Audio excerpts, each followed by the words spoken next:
What is the common link between these two fighting scenes? They are both exclusive to the anime and were completely changed from the original manga, where these particular fights never occurred. This connection highlights the creative liberties taken in the adaptations.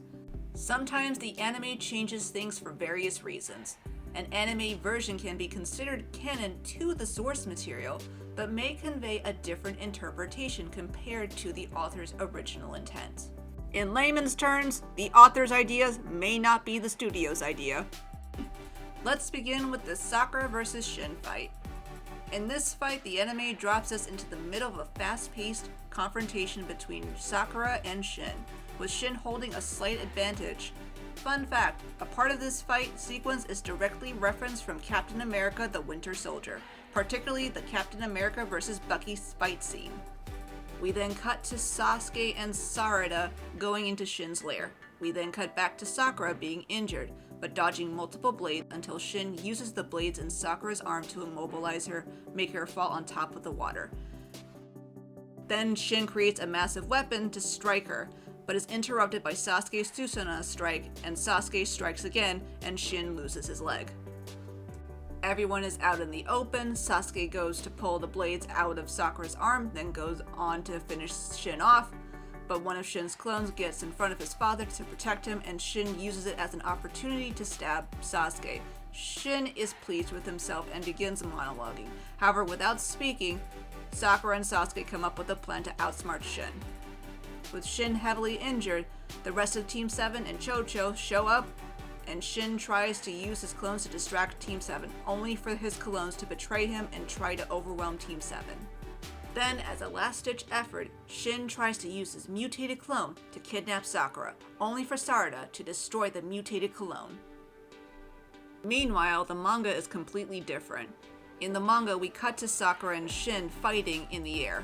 There's a lot of debris flying in the air, and Sakura has 2 blades in her arms, and she is cursing that he hit her with the blades. Shin creates a massive weapon out of blades, but before it can hit Sakura, the fight is interrupted by Sasuke's Susanoo strike. Instead of striking Shin again, Sasuke uses his Susanoo to grab Shin and crush him.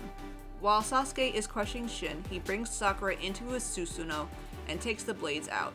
Although Sakura is slightly injured, she is very protective of Sarada and puts herself in front of her. With Shin heavily injured and the rest of Team 7 and Chocho showing up, Shin tries to use his clones to distract Team 7, only for his clones to betray him and try to overwhelm Team 7. But this time, not only does Sarada use her strength to crush the mutated clone when Shin tries to use his mutated clone to kidnap Sakura, she also uses her strength to hit the ground so hard that she creates shockwaves so powerful that she sends dozens of clones flying, effectively ending their threat in the immediate area. Now, let's talk about the Hinata vs. Pain fight. In the anime, it's a whole episode. The episode is dedicated to Hinata's feelings towards Naruto. It's emotional, heartfelt, and gut-wrenching. Before the fight, we are given a flashback to her childhood, in which she is unable to meet her clan's expectation and attacked by bullies. Cut to the present.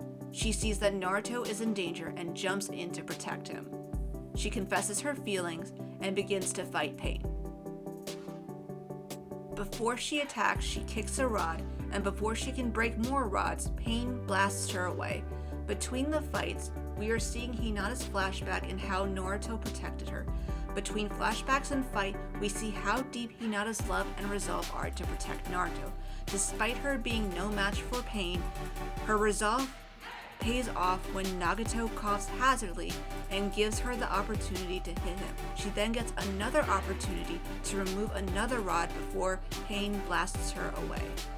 Hinata, in a final desperate attempt, drags herself towards Naruto, and with the last of her strength, tries to pull the rods out. Naruto asks why she is doing this, and she says, "Because that's my ninja way," before Pain sends her flying and makes her hit the ground harshly, and then stabs her with the rod, which triggers Naruto to transform into the tailed beast. This sequence of events takes up almost the entire episode, and almost none of it happens in the manga. In the manga, the fight between Pain and Hinata takes up 6 pages. and Hinata only fights Pain for 1 page. The other 5 pages, she's just confessing her feelings to Naruto. There's no mention of her life in the clan, no bullies, no how Naruto and Hinata met, none of that. Anime often makes changes that suit the franchise, whether it's to elevate or demean a character, add context, or just add excitement. So you can either be a manga purist or accept the changes in the adaptation and have some fun.